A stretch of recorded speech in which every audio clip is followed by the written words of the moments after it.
I know I have an affection for certain kinds of environments. You know, I'm always interested in ports, I'm always interested in transit routes, I'm always interested in newspapers, I'm always interested in slightly oddball groups of people doing sort of perhaps slightly faded or eccentric activities. I've formed a certain kind of map of places I've visited where language and inscription are ways of delivering information about what's significant about that place. The project has become a film or a video work, and it's a film of a lithograph being made, and the lithograph is reproducing a document, a fact.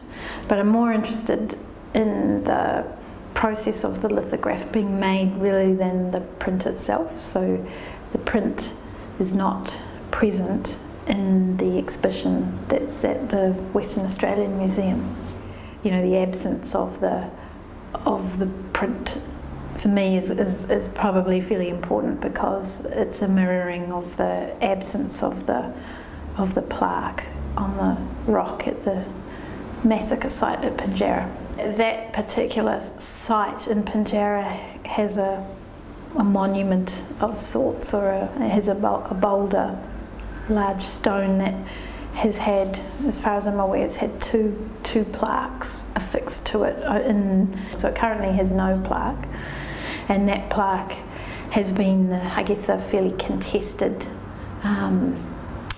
object in terms of how the language of marking and memorialising that particular site. So it's an unresolved circumstance, and as far as I'm aware at the moment, there's no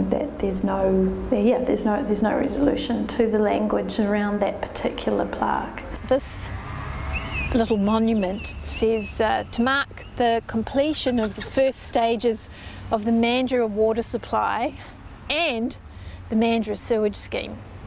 Once I looked at the boulder at Mandurah at the massacre site, which is minus, it's absent its plaque. Its plaque has only lasted a brief period in its history.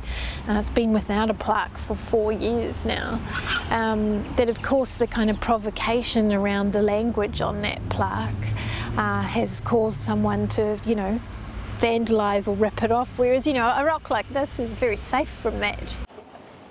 I think there's a really interesting and quite delicate line to walk between so maintaining a sense of one's project and one's reason for being in a place, as well as being open to that, having these kind of lateral trajectories, sort of bumping into it and setting it on a different course. But there's a strange oscillation between high degrees of sociality and lots of communication and lots of talking, and then a lot of solitariness as well. You know, in some ways, my experience of being on residency in a place is you do remain alone quite a lot of the time, and because you're always the person who's going to be leaving.